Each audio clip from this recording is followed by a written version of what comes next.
Right, okay.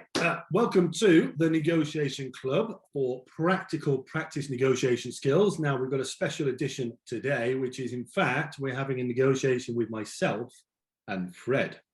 And we're actually going to have a review from Channa, who's actually, if I'm right, Channa, you've just completed your studies, law studies at the University of Law? Exactly. Perfect. All right. So Channa is then going to, and Channa has literally finished the 4 weeks with us as well, practicing the negotiation skills. So this is a little bit of an opportunity for all of us to do something slightly different. Now, as usual, what we're going to do is we are going to show our variable, single variable on the screen. I am then going to shuffle and provide us with a tactic.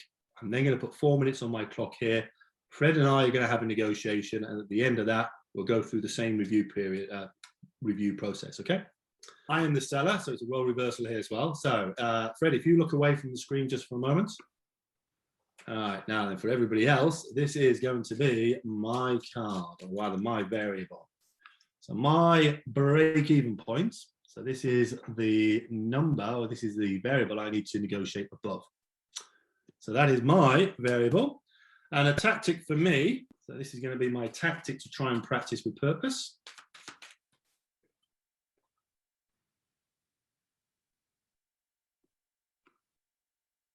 That is me sorted out. Now then, Fred, if you want to shuffle your deck, show it on the screen. Oh, in fact, no, I'll tell you what I'm going to do. I'm going to show you. You can look now, Fred. Okay.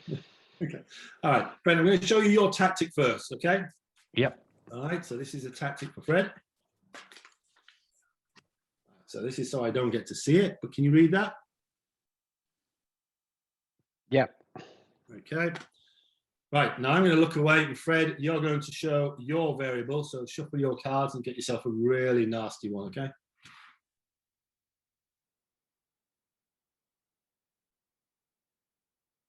Okay, good. Good. Yep, done. Well, I can look back now. Yep. Okay. Right, so, Channa, what I suggest is if you turn your screen off just for a moment, I'm going to put the 5 minutes on. Right, Fred, are you ready, sir? I'm ready. Okay, 4 minutes starts now. Hi, Phil. Hello there, Fred. How are you? Good. Do you sell apples? I do. Are they? What type of apples are you looking for? Well, are they any good? I have a range. I have some which are fairly low quality that you could use for animal feed, right up to the premium, which is basically the kind of the elite of the elite. Do you have a particular interest in one particular type? Yeah. Do you do medium? We do a medium quality variety, yes. And do you price per ton? We do price per ton. Okay, what's the price per ton? The price per ton for the medium one, if you were buying 1 ton, is £975 per ton. Medium. Medium. 975 per ton. Okay. Do you do low? We do have a lower variety. The lower variety is a lower variety something you want? Yeah. If you were going to buy 1 ton of the low variety, you would be looking at a price of £817 per ton. Can you go lower? Can you buy more than 1 ton? Yes, I could do 3 tons. Okay. If you can get to half that price. I wouldn't be able to get to half that price for 3 tons. But if you were looking for 3 tons, what I could do is if you buy 3 tons, I could just do the 1 delivery charge and I could do a price per ton of 764 per ton. Okay, That's still the too high. low quality, yeah. Low quality, it's fine.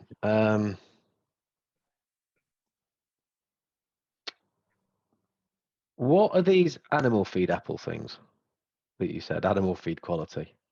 Well, basically, obviously you have a range of apples that come out of the orchards themselves, and you also have a shelf life. So at some point, some of those apples are not really the best for human consumption. They're a bit ropey. Now, you still could actually use them for cider making because, it's just the juice you want, and actually the ripeness actually gets better. But other than that, we often sell them to, for example, pig farmers. Excellent. Sweetens up the pigs, apparently. Have you got pigs? Well, we've got cider press. So Okay. could you do 3 tons for £415 No.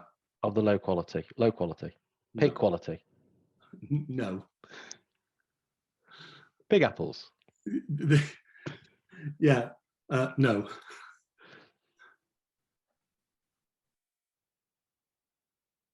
Okay. So I can't even have pig quality apples for £415, I'm 3 going to tons. another meeting. I tell you what, on that, if you were to up the quantity, I tell you what I could do is if you were to go to say 6 tons, okay, I would get rid of the delivery charge of £48, and I'll reduce the price down. And this is probably my bottom line now: £713 per ton.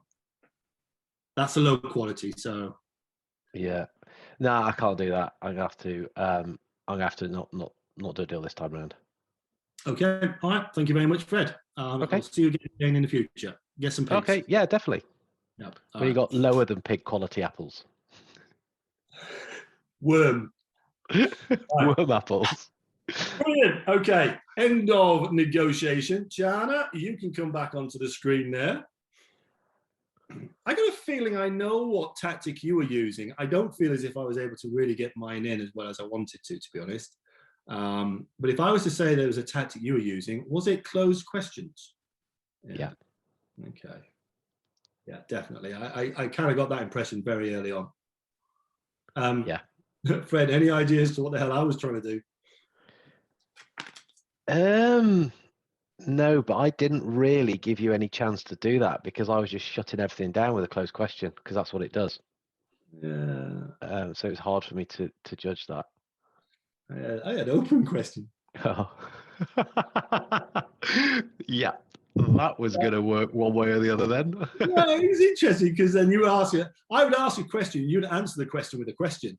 Yeah. As bugger. So that was kind of interesting as well. We didn't get an agreement. We were at about 700. You were looking at the 400s. Outside of that, what was your card? Oh, wait a minute. There we are. So you had 573. I had 257. And you were trying to sell them for 700. Yeah. You could have sold them for 415. Yeah, I could have. Okay, we didn't. Yeah, but there was a reason why I wasn't. Go on then. I wasn't getting the impression that the 700s and the 800s was out of your league.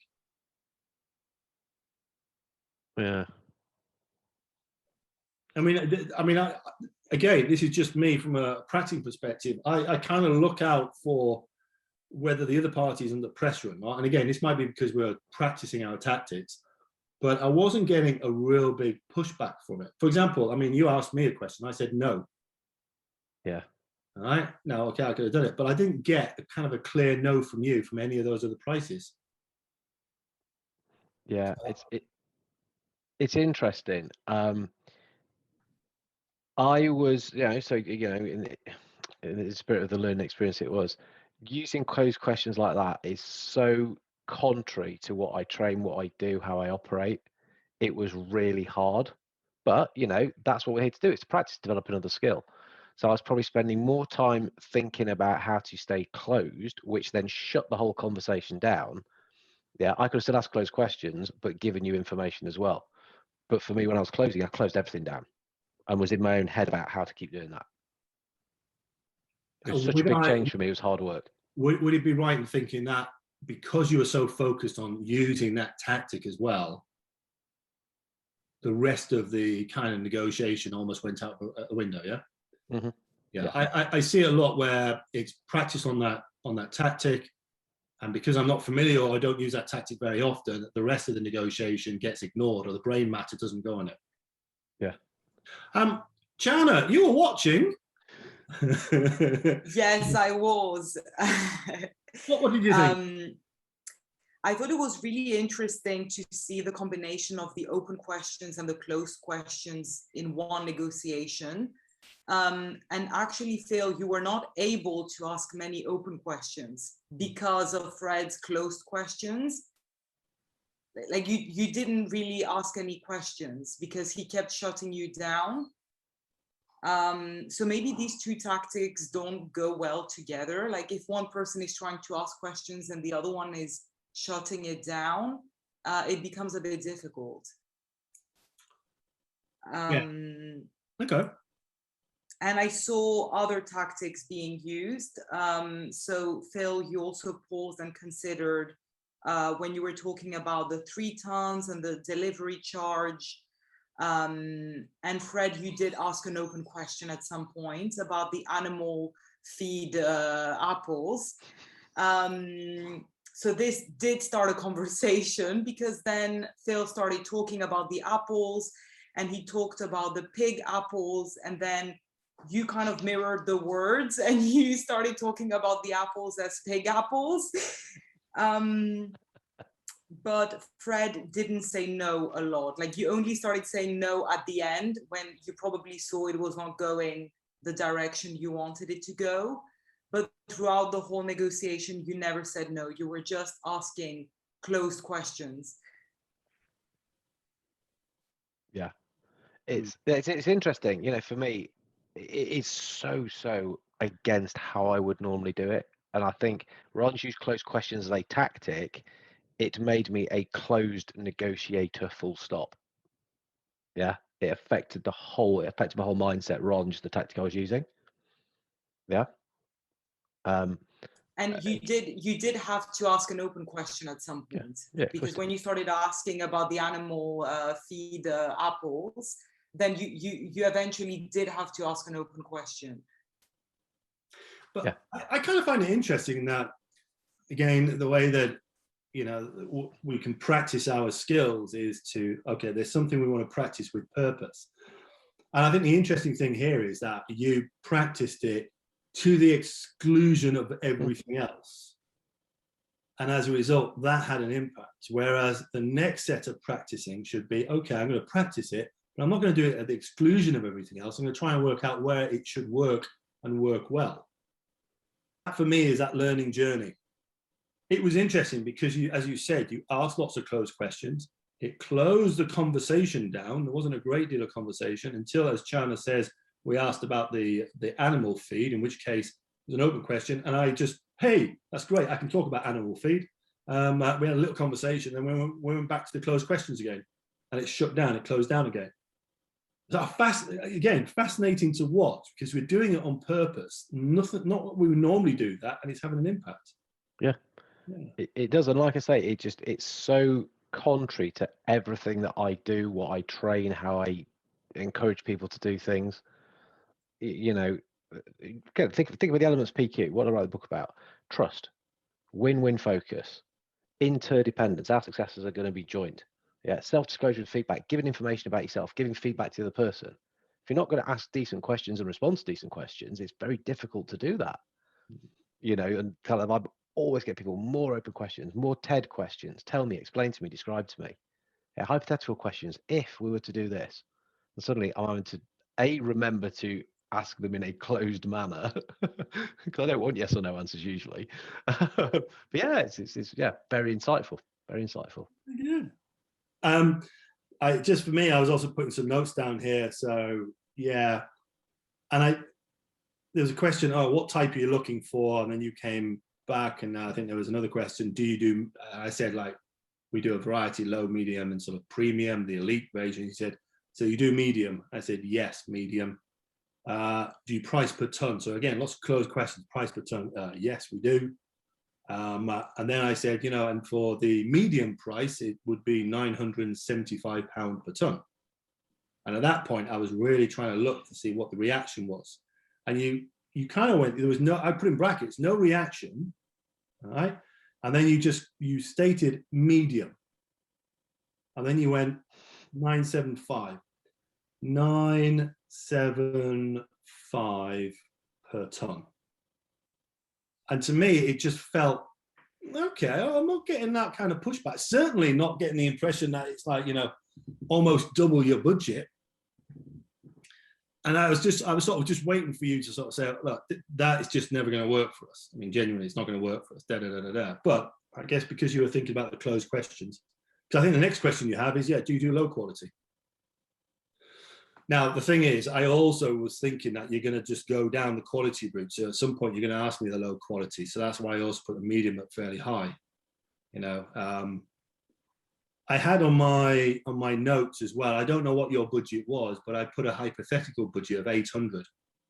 So I'd written down a hypothetical budget. I think Fred might have 800. So I was working around that basis until I would find out whether the pressure was the other way around. So that's why. And then I tried the odd number, the 817, I was moving down. And then you said, can you go lower? And I wasn't going to fall into that trap. So that's why I asked that question. Can you do more than 1 ton? Yeah. And then it was the 3 tons, and that was great. So I thought I'd do the 3 tons, but I'd also throw in, yeah, and you know, there's obviously delivery as well, but for 3 tons, I can do a price of 764. But I'd also put a question mark over delivery because you didn't ask me what the delivery charge was. So I was wondering whether that was going to come up. So I had that. And then we determined that was low quality as well. And then you summarized 3 tons. You wanted 3 tons. Could I do it 415 low quality? And that's why I thought I'll try the no tactic. No. And then it was, I think the last point I think we had was, okay, well, you know what, last few seconds, 6 tons, I can double up your tonnage, and I can do it for 713. So that was kind of my plan, and that's what I was going through. Obviously, it failed miserably because you're so good, Fred. No, but I'm not, because we could have done a deal. And because of the way that I went, because of what I was doing, I wasn't in the best position to be making a deal. If we'd have chatted more, I think we'd have got to the point.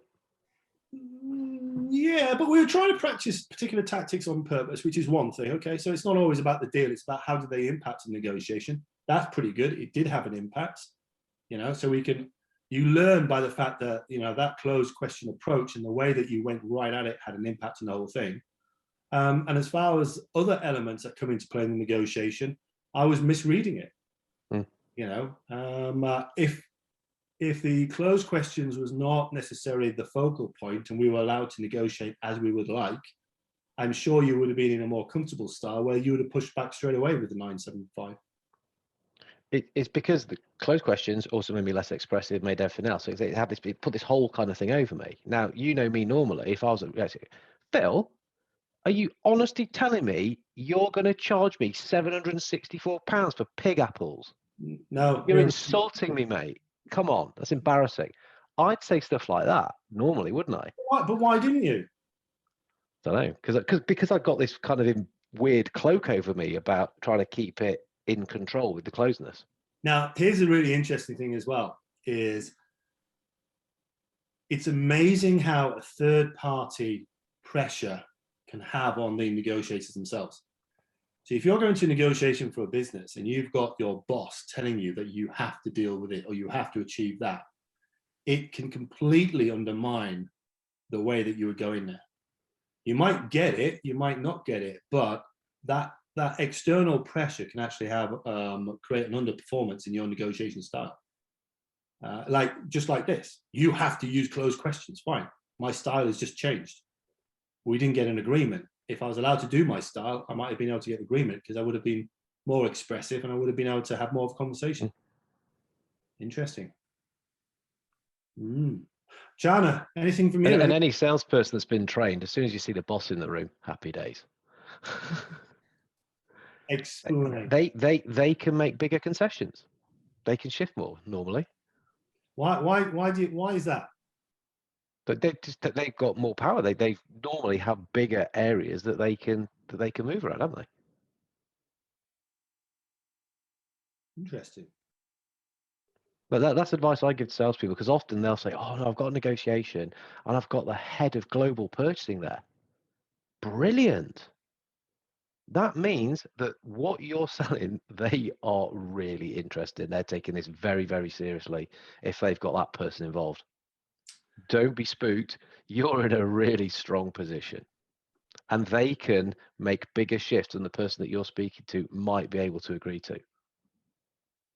Now, for everybody watching here, both Fred and I are going to do another episode where we're going to talk about the boss in the middle and discuss exactly what the implications are of having a boss in there and what that could actually mean. However, I think I should need to call this to a halt because time is upon us. So, Fred, any final words from you? No, interesting. Like I say, this is why I love doing this stuff. I love watching it. I love picking up on new things, trying things myself, and the impact it had on me, that's a massive lesson. Brilliant. Okay. I was trying to do one thing. I ended up doing a whole lot of other stuff I didn't necessarily want to do. That broadens your style. Channa, what about you? Useful? Any final thoughts? Very interesting to see the interlink between open questions and closed questions. You want to see it when both parties have silence.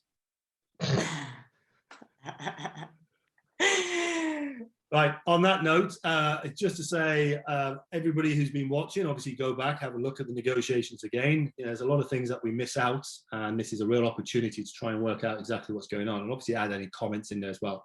If you want to know any more information about Fred, I'm sure he'll tell you about his book. Just go and have a look at a few of the ones as well, or check out the LinkedIn post as well. Other than that, all the best, keep practicing.